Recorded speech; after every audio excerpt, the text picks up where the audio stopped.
అందరికీ నమస్కారం. గురువు గారు పత్రి గారికి ఒక్కసారి మనం ధన్యవాదాలు చెప్పుకుందాం. మనం గత 83 ఎపిసోడ్ల నుంచి ఒక్క విషయమే చెప్పుకుంటున్నాం. ఈరోజు 84వ ఎపిసోడ్.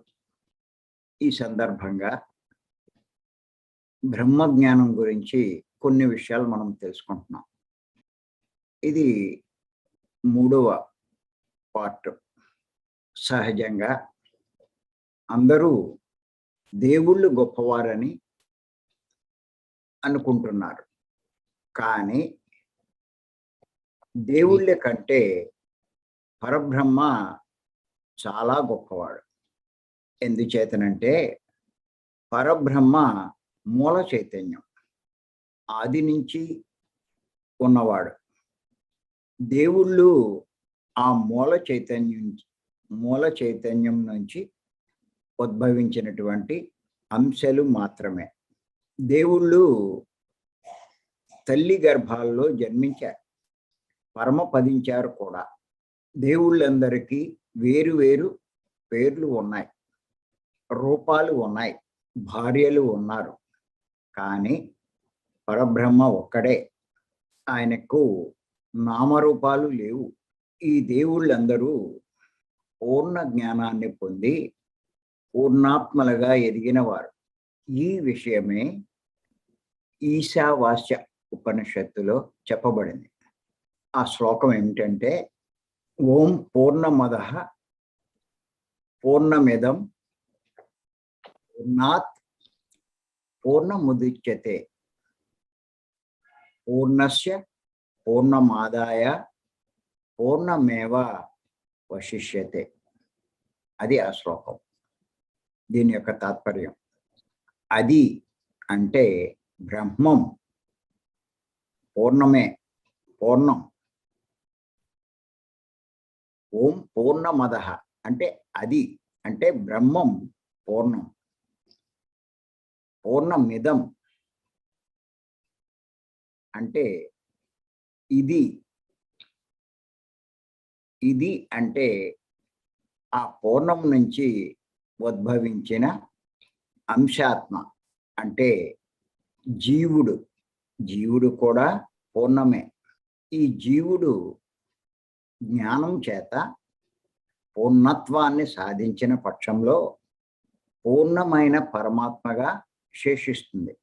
శేషిస్తుంది అంటే మిగులుతుంది, తయారవుతుంది. అంటే బ్రహ్మంగా విలసిల్లుతుంది, అంటే పూర్ణాత్మగా తయారవుతుంది, అంటే సహసృష్టికర్త అవుతుంది. ఈ సహసృష్టికర్తనే కో-క్రియేటర్ అని కూడా అంటారు.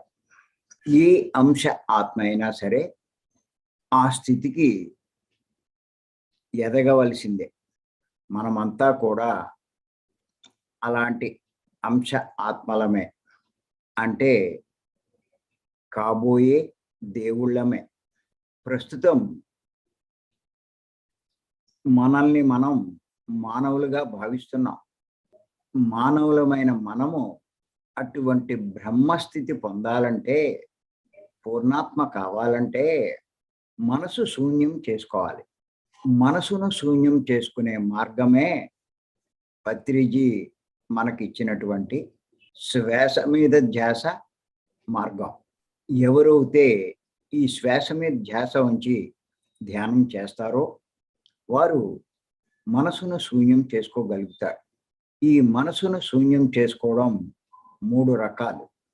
1 శూన్యము, 2 పరిశూన్యము, 3 మహాపరిశూన్యం. శూన్యము అంటే మనసు గాలిలా తయారవుతుంది. అలాంటి వారు అహం బ్రహ్మాస్మి అన్న వేదవాక్కు అనుభవంలోకి తెచ్చుకుంటారు. దీనినే నిర్వాణము అని కూడా అంటారు.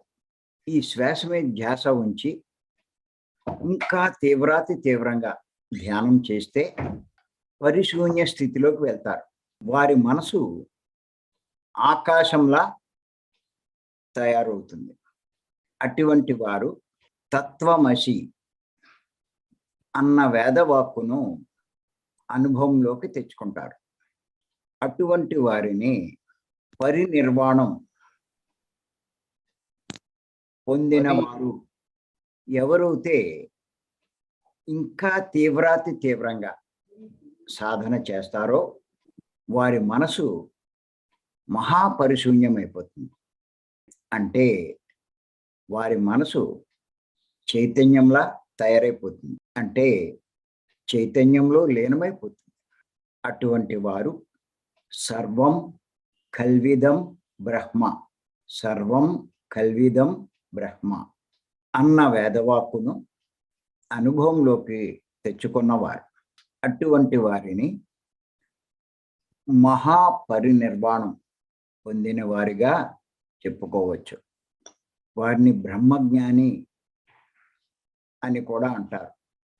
వారికి తెలియందంటూ ఏమీ లేదు.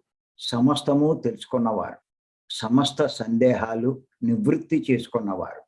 వారినే పూర్ణాత్మ అని కూడా అంటారు. సహ సృష్టికర్త అని కూడా అంటారు.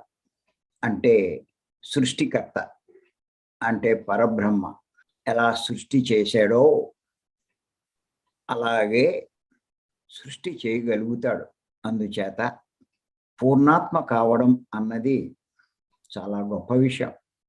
మనందరం కూడా ఈ శ్వాసమే ధ్యాస ద్వారా ఆ స్థితికి చేరుకోవలసిన వాళ్ళమే, చేరుకుంటాం కూడా. అందుకే ఈ మార్గంలోకి వచ్చాం. ప్రతిరోజు ఇంత శ్రద్ధగా ధ్యానం చేస్తున్నాం. భూమి మీద మానవుడు సాధించవలసింది ఇదే.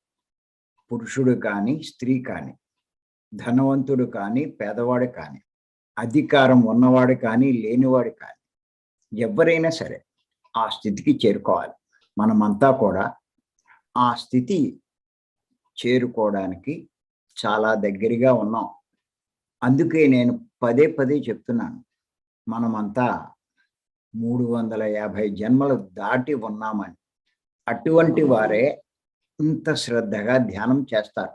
మనం ఇంకా శ్రద్ధ చూపెట్టినట్లయితే ఇంకా తొందరగా ఆ స్థితిని సంపాదిస్తాం. మన జన్మని ధన్యం చేసుకుంటాం. అంటే దుఃఖం నుంచి శాశ్వతంగా బయటపడతాం. శాశ్వత ఆనంద స్థితిని మనం పొందుతాం. మరి ఇటువంటి అద్భుతమైన మార్గాన్ని మనకు అందించిన బ్రహ్మర్షి పత్రి గారికి ఒక్కసారి మనం ధన్యవాదాలు చెప్పుకుందాం. Thank you.